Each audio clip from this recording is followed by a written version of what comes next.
Okay, now let me turn back to our talk on clinical reasoning in medical education. We have divided this talk together with Martin up into two main sections.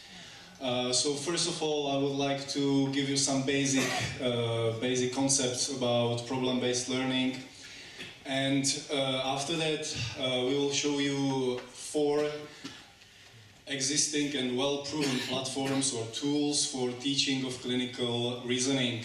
I will start with Open Labyrinth and interactive algorithms for acute medicine, and Martin then will continue with WebSP and reactions on display.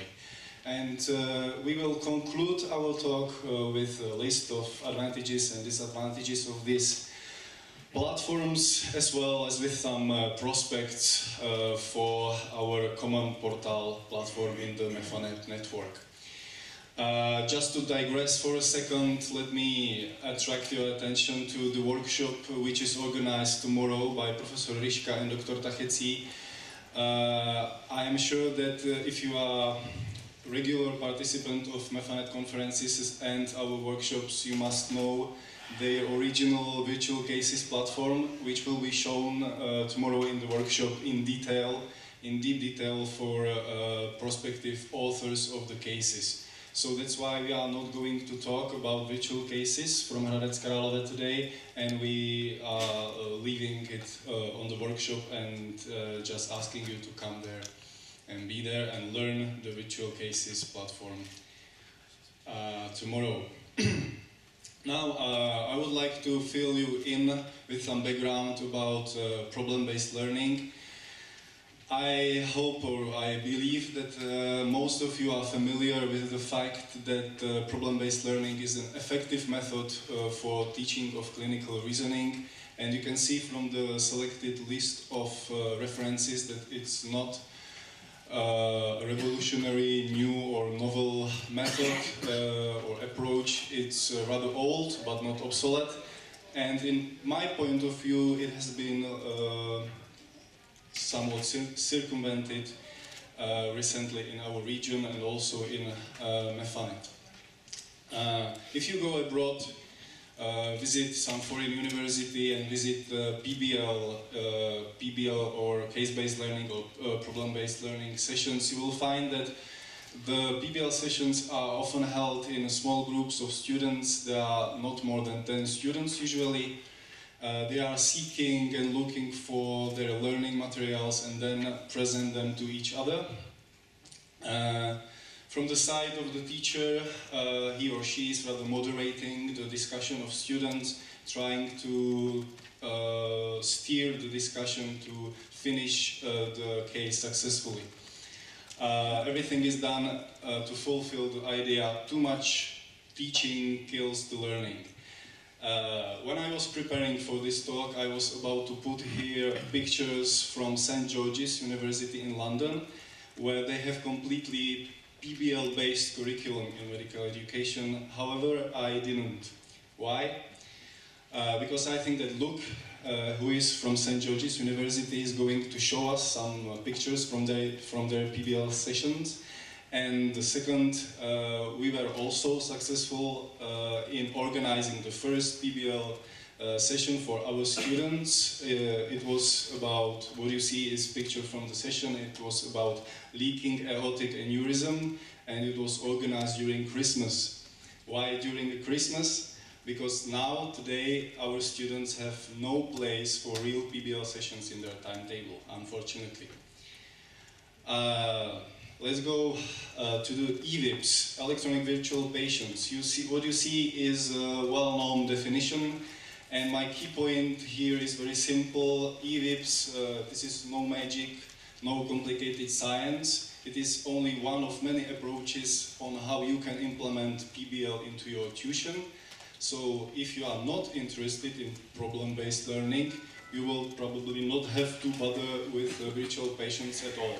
But if you like the PBL concept of clinical education, then EVIPs is one of many options you have when you will try to implement it into your tuition, besides paper-based tutorials, besides casuistics and other possible options.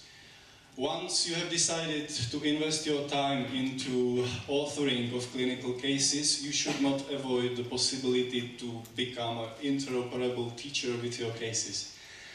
Perhaps here I should explain why to become interoperable teacher with your cases and how to become interoperable. So the answer is very easy. The only thing you have to do is to meet a norm. For example, such as this norm you see on the slide. It was standardized by American National Standards Institute together with the MedBigotus group, where also Luke is, our guest Luke Woodham is a core member of this group, and they were successful in standardizing some kind of virtual patient. So the norm exists, so why not use it? And what are the benefits then? If you create IT standardized virtual patient, you will be then able to present it in various formats, use various clinical case players to present it to your students. You will be able to present it on your iPads, Android phone, on the web, or even in your avatar in the future if your institution is rich enough. So that's why we have come today with Martin with a short introduction of 4 well-existing, well-proven, existing and nearly standardized platforms for authoring of clinical cases. I would like to start with Open Labyrinth. What is a web application for authoring and delivering activities like simulations, labyrinth, algorithms, virtual patients, and everything what can be signed as a serious game, so to speak. These all activities are in fact oriented graphs where each node might be seen as a decision point. I have selected Open Labyrinth because it was well proven in many medical schools, and I have my personal experience with the implementation of Open Labyrinth in St. George's University in London, where they use it together with Decision Sim tool. And then the Open Labyrinth was also used in Meducator project, which was recently, or which gathered recently very positive feedback, or extraordinary positive feedback from European Commission, because it was funded by eContent Plus program.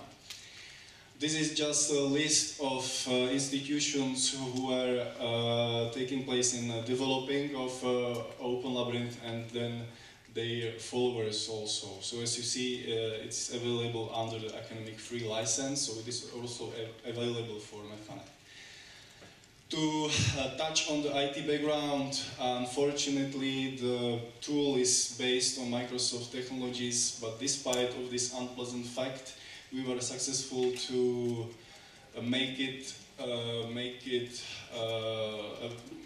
we were successful to run it in our testing environment and create some cases. I will show you at least one.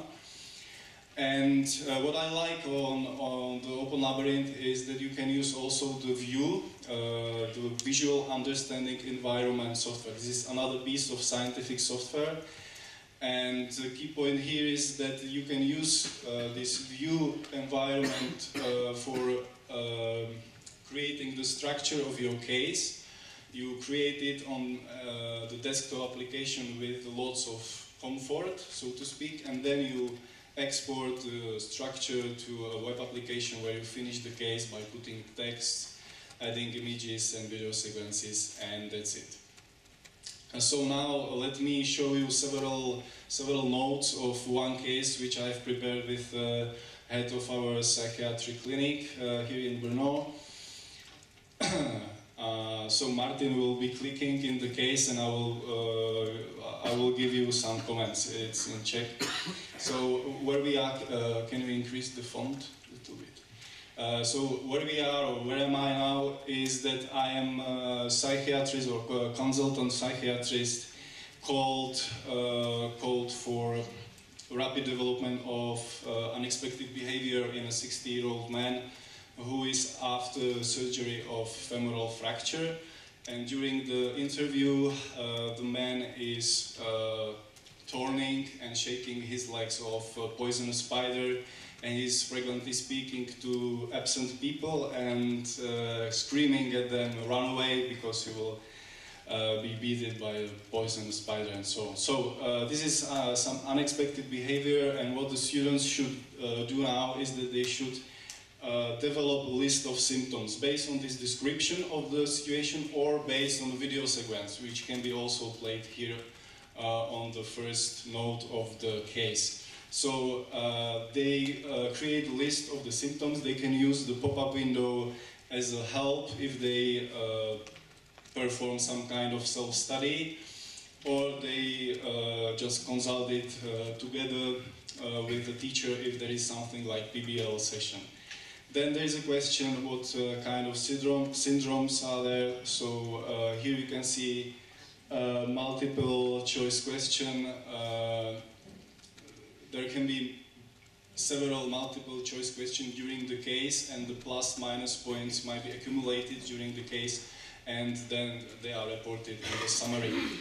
Then we will ask what diagnoses are in the consideration. Again, in the help pop-up window, there is the right answer. So we have delirium, dementia, mania, and psychosis in the consideration. And what other information do we need? Here is a select box, and you can choose to gather anamnestic data or ask what are the next symptoms. Other symptoms. Here are the anamnestic data. We will ask what are the next symptoms. Here you will see the findings from lab examinations and also from I think there are some imaging methods. Again, there is a multiple choice question to involve students more intensively into the case. Are there any other information which we need for a proper diagnosis? Now I will play as an eager, impatient student, and I will say, yes, I have enough information, let's set the final diagnosis. And yeah, final diagnosis, the last one. And here I can select from 3 diagnoses, or I can still step back to the undone or unperformed examination. So I will choose, for example, the dementia, and this is a fatal error with a bad prognosis. So let's go one step back. If we choose delirium, which is the right answer, we are asked what etiology is there. We'll answer combined, yes. And then what therapy would you recommend? And if you select, for example, the last one, somatic comorbidities, we will get again fatal error. So as you can see, the case is branched. There are lots of paths through the game, through the serious games. Serial game, you end the session and view the report. You will get your points from the multiple choice questions. You will see also so-called must avoid and must visit notes, because you categorize the notes into these 2 categories, either must visit or must avoid. So that's all from the case, and I will continue with the second platform. So I'm. Can we step back to the presentation? Sorry, I have this. So I'm not sure if you are familiar with our project akutne.cz. It is in fact an educational portal where we publish regularly algorithms for management of acute patients. The algorithms take form of flash games or flash serious games. Besides the common description of situation in each node, there are also time factor and data from vital function monitoring playing a very important role here. To touch on the technologies, it is our in-house made product.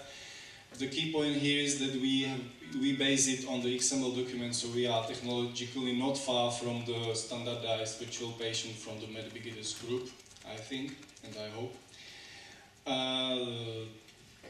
To touch on the workflow, it's very simple. You put everything, also the structure as well as the content of the notes, in one application, in one back office application. The structure is very easy because we have only linear paths, so it's not the case like in the Open Labyrinth. And then the XML documents are exported, and the XML documents are rendered in this form of a serious game in a Flash object. So what you see here is one slide or one screenshot from the game. You can play a video sequence about coronography, sorry. You can read the description of the situation in the middle of the slide, and then there are 4 options. One of them is correct only, and below you see some parameters from the vital function monitoring and lab tests findings if available. We have presented the IT background as well as the methodology of the interactive algorithms during the last AMI conference in Lyon this summer. So far, this is our most important reference. And the fact that we let the algorithms be peer-reviewed makes this platform very, very close to MEFANET e-publishing. So I think with this we are meeting the criteria of MEFANET network for e-publishing. Where we are at the moment is that we have 22 algorithms, each one is in both languages, Czech or Slovak, and English. And now I would like to ask Martin to show you the other 2 platforms, WebSP and Reactions on display, and I go clicking. Look forward for a beautiful video, it's amazing. Okay, ladies and gentlemen, first of all, let me thank you for coming here to Brno to MEFANET 2012 conference. I'm so glad to see a lot of well-known people and friends from all medical faculties across Czech and Slovak Republic, and also new teachers and students who are interested in topics related to e-learning and medical informatics in education. So moving on to introduction of WebSP, it's an abbreviation for web-based simulation of patient, as you can see on the slide. It's an interactive system which covers built-in authoring tool which covers teachers to develop clinical cases. One of the most important things is that, or advantage of this system is user-friendly interface, which enable teachers to create these virtual casuistic or cases with or according to predefined sequence or structure. It's so important. As you can see on the bottom of this slide, the WebSP contains many useful features such as interactive talking about history of patient, inspection of human body, and many additional examination. Well, let me briefly introduce or describe the workflow of WebSP typical case. This flowchart will illustrate the individual step of workflow. After the patient introduction, students are asked to collect essential information such as interview, such as physical examination or investigation. After that, the student, basis on this information, provides diagnosis and such as appropriate therapy. And after that, they can compare their opinion with recommended diagnosis and therapy by the teacher. As you can see on the right side of this slide, WebSP supports a linear structure of workflow. It means that students always have to go through predefined sequence of steps, nothing else. They cannot go back and choose another way how to go through the case. So, short summary of WebSP. It's a web-based application running 24 hours a day, 7 days a week, with user-friendly interface. It's important because authors doesn't require any IT assistance during creation or modification of the cases. And from informatics point of view, it's necessary to mention that WebSP is written in Java programming language and includes clear and detailed documentation. For MEFANET people, WebSP is available under the license agreement in English version at the moment. So there are some screenshots from WebSP environment. You can see the patient introduction. On the other side, you can see patient interview, which is divided into separate steps. For example, present, past, review, medication, allergy. This depends on the author of the case. On the next slide, you will see physical examination, which enable students to choose any part of human body and then inspect this part. Then students can order lab tests and imaging, and finally students have to provide diagnosis and justification. There you can see some selected references about WebSP and their integration into the education. It's published by Professor Forst and his colleague from Stockholm University. It's public on the internet. Moving on to second platform, it's ROD. It's abbreviation for reaction of display. In the contrast of WebSP, reactions on display is desktop application. It's mean that it's run of your desktop computer or laptop, and reaction on display doesn't require any internet connection or web browsers. Reactions on display cover interactive cases with situations or activities from real life, which are presented with the use of internet interactive movies. This system is based on decision nodes, that's very important, and these nodes are represented by choices of action of the individual user. These systems already include the history as a clear feedback, which shows all the choices of action of user and also the answers for required questions. Let me briefly introduce the workflow of this application. The first video introduces the whole real-life situation. After that is followed by another questions.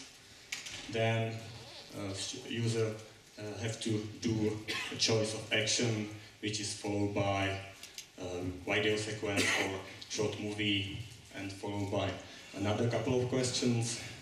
Finally, the consequence video with followed questions, and after the end, the clinical case is finished, or there's a difference between ROD and WebSP.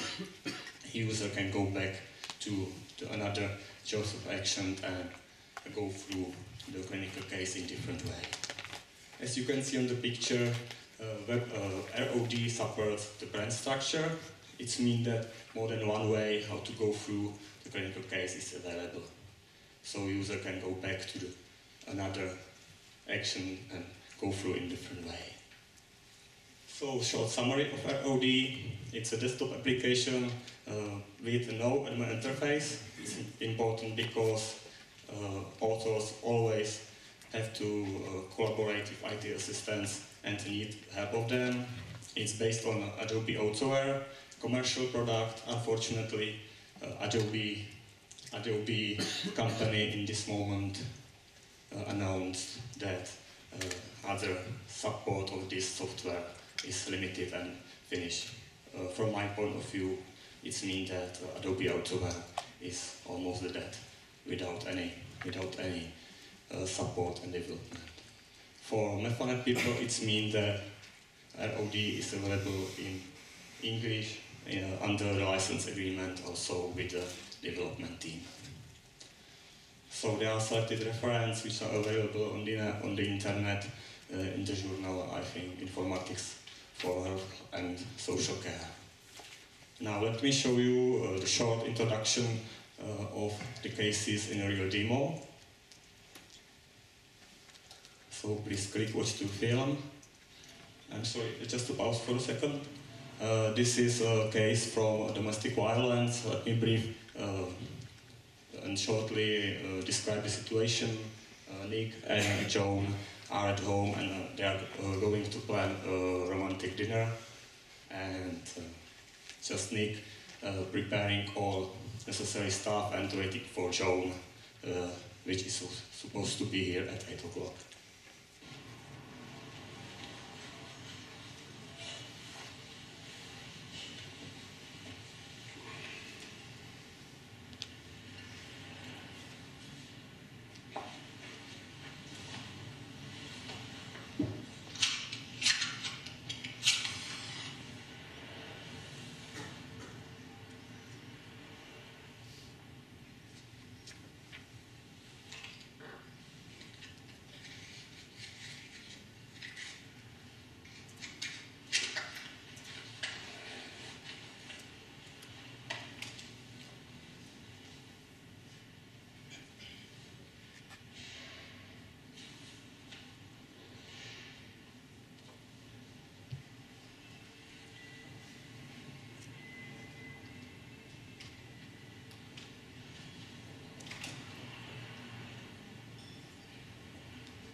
So this was the introducing video, and then followed by a couple of questions.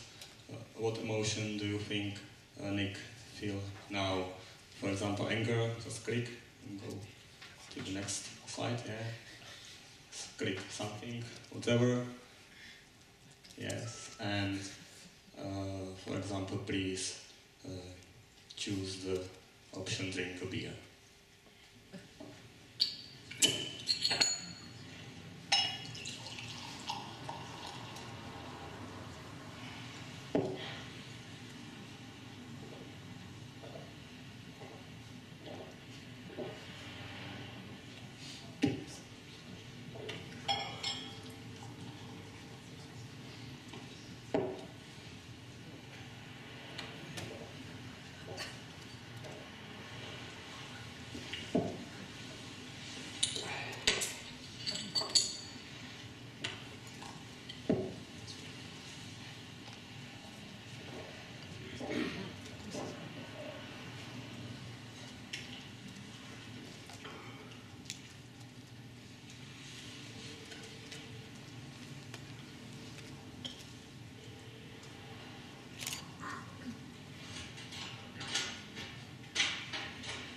Hello?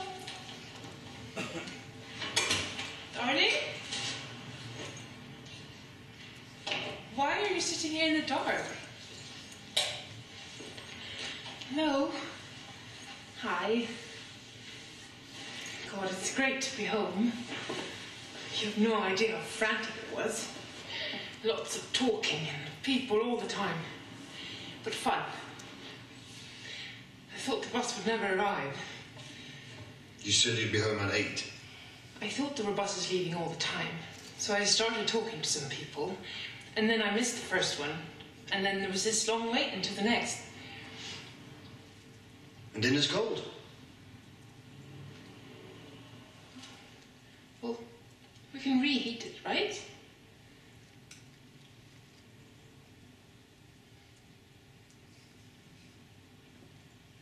I tried calling you on your mobile. Well, I didn't hear it. Sorry.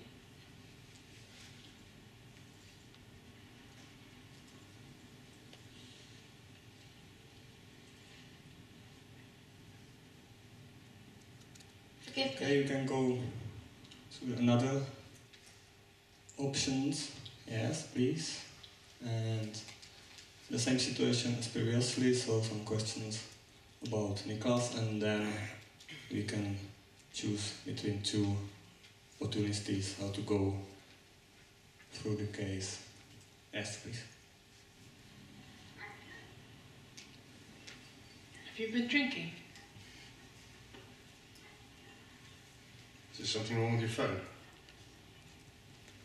Well, you know how it is with lots of people around. Just why have you been drinking? I haven't been drinking. Just had a few beers. Oh, Been waiting. Why didn't you answer the phone? because I didn't hear it. I told you so.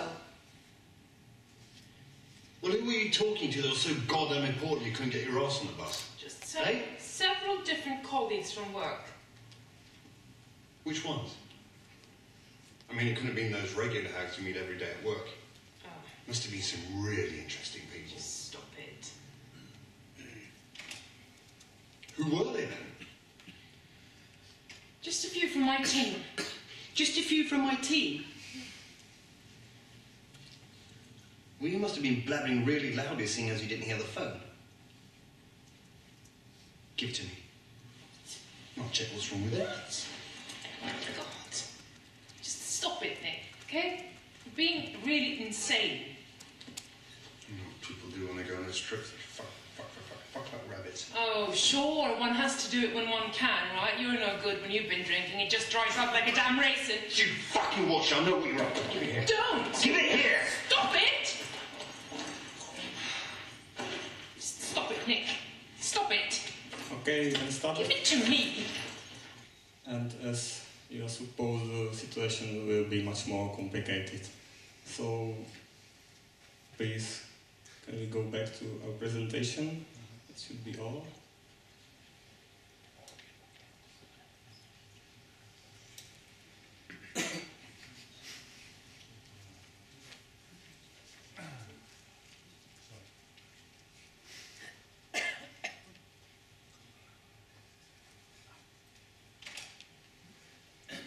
And what we can tell you from our research is that exist a lot of platform and solution and approaches how to support clinical reasoning in education. We would like to be able to recommend just one tool, but it's really complicated, and I think it's not possible because it's always depend on the way how the cases are implemented in the curriculum in your institution. So from our point of view, we are decided to continue with playing with Open Labyrinth because we like its brain structure, and also we are going to develop interactive algorithms because we like its linear structure. So if you have any question and you are interested in the rest of the platforms, SP and ROD, feel free to contact us for more details. Let me give the floor back to Daniel, and thank you for your attention. I will just conclude our talk with a small discussion. Where we are in this moment is that you see the current publication scheme, which is based on the local portal instances, gateway, all the stuff around quality assessment, and what we propose for the future is that it would be maybe a good idea to build another extension called, for example, Serious Games, under the umbrella of MEFANET, and we shall ask the authors of the prospective cases to fill or to equip their cases with the same metadata as we use for normal contributions in the portal instances. Once more, be there for tomorrow's workshop, because there will be another very sophisticated and nice platform for clinical cases demonstrated. And now we'll be happy to take any questions from you now. Thank you.